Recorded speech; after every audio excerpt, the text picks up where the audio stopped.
একটা মসজিদের জন্য এই বড় ভাইটা কি বলছে আপনারা একটু শুনেন। সকল মুসলমানের কাছে দুই হাত জোড় করে আমি একটা শেয়ার ভিক্ষা চাচ্ছি ভাই। কেন যাচ্ছি? এই মুসলমানদের জন্য।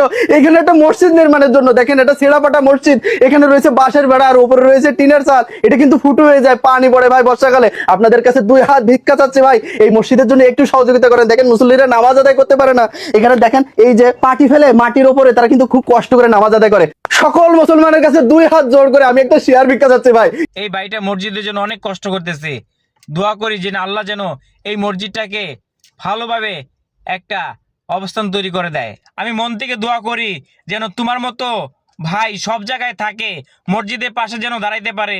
আর প্লিজ সবাই এই মসজিদের জন্য বেশি বেশি দোয়া করবেন। আল্লাহ যেন এই মসজিদটা ভালোভাবে এই মসজিদটা তুলে দেয়, ভালো একটা অবস্থান করে দেয় আল্লাহ যেন। প্লিজ সবাই এই মসজিদের জন্য বেশি বেশি দোয়া করবেন যেন এই মসজিদটা দূরত্ব হয়ে যায় বা দূরত্ব কাজকাম শুরু হয়ে যায়, আর দূরত্বভাবেই যেন এই মসজিদটা সব কিছু কমপ্লিট হয়ে যায়। প্লিজ ভিডিওটা শেয়ার করে অন্য কাউকে দেখার সুযোগ করে দিবেন, আর বেশি বেশি এই মসজিদের জন্য দোয়া করবেন।